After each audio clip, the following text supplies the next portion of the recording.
सुंदर कांड अर्थ सहित।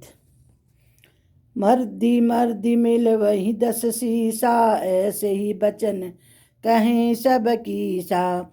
गर्जई तरजई सहज असंका, मानहु कृष्ण चहत हई लंका। और रावण को मसल कर धूल से मिला देंगे। सब बानर ऐसे ही वचन कह रहे हैं। यह सहज हो निडर हो इस प्रकार गरजते और डरपते हैं, मानो लंका को निगल ही जाना चाहते हैं। सहज सूर कपि भालु सब, पुनि सिर पर प्रभु राम। रावण काल कोटि कहूँ, जीत सकहि संग्राम।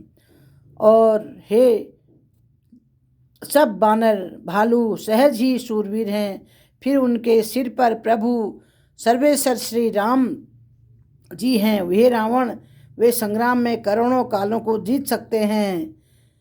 राम तेज बल विदु विपुलाई, शेष सहज सत सकहि न गाई।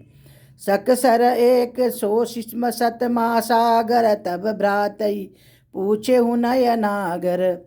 श्री रामचंद्र जी के तेज सामर्थ्य बल और बुद्धि की अधिकता को लाखों शेष भी नहीं गा सकते हैं। वे एक ही बाण में सैकड़ों समुद्र को सोख सकते हैं। परंतु नीति निपुण श्री राम जी ने नीति की रक्षा के लिए आपके भाई से उपाय पूछा। तासु बचन सुनि सागर पाही, मागत पंथ कृपा बन नाई। सुनत बचन बिहसा 10 सीजा, जो असीमति सहाय कृत कीसा। उनके आपके भाई ने वचन सुनकर श्री रामचंद्र जी समुद्र में राह मांग रहे हैं। उनके मन की कृपा भरी है, इसलिए वे उसे सोखते नहीं। दूत के वचन सुनते ही रावण खूब हंसा और बोला, अब ऐसी बुद्धि है तभी तो बानरों की सहायक बनाया है। सहज भीरु कर बचन दड़ाई, सागर सन ठानी मचलाई। मूण मृषा का करसी बढ़ाई, रिपु बल बुद्धि था में पाई। विनयन मानत जलधि जड़, गए 3 दिन बीत। बोले राम सकोप तब, भय सिंधु होय न प्रीति। इधर 3 दिन बीत गए, किंतु जब समुद्र विनय नहीं मानता तब श्री रामचंद्र जी को क्रोध सहित बोले, बिना भय के प्रीति नहीं होती है। लक्ष्मण बान सरासन आनु, सो बारिद विष की कृषानु। सट सन विनय कुटिल सब प्रीति, सहज कृपन मम सुंदर नीति। हे लक्ष्मण, धनुष बाण लाओ, मैं अग्नि बाण से समुद्र को सोख डालूं। मूर्ख से विनय, कुटिल के साथ प्रीति, स्वाभाविक ही कंजूस से सुंदर नीति, उदारता का उपदेश है। ममता रत सन ज्ञान कहानी, अति लोभी सन विरति बखानी। क्रोध ही सम काम हरि कथा, ऊसर बीज भय फल जथा।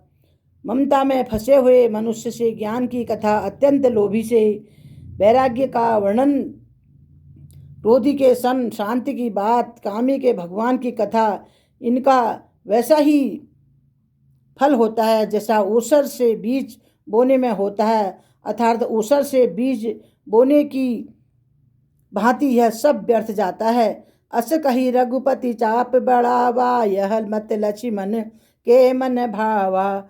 सिंधा ने प्रभु बिरखी कराला, उठी उदति उर अंतर ज्वाला।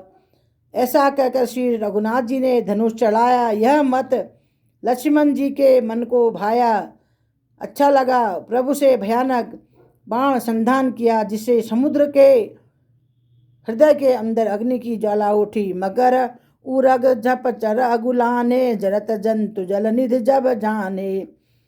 कनक थार भरी मन गन गाना, विप्र रूप आय सुतस माना। मगर सांप तथा मछलियों के समूह व्याकुल हो गए। जब समुद्र ने जीवों को जलते जाना, तब सोने के ताल में अनेक मणियों रत्न को भरकर अभिमान छोड़कर ब्राह्मण के रूप में आया। काट ही पद फर ही करही फरही कोटि जतन को खींच, विनय न मान खगेश सुनो, डांठ सिपद नीव रामा। काक भुसुंडी जी कहते हैं, हे गरुड़ जी सुनिए, चाहे कोई करोड़ों उपाय करके सींचे तब केला तो काटने पर ही कट फलता है। नीच विनय से नहीं मानता तो वह डांटने पर ही झुकता है, रास्ते पर आता है।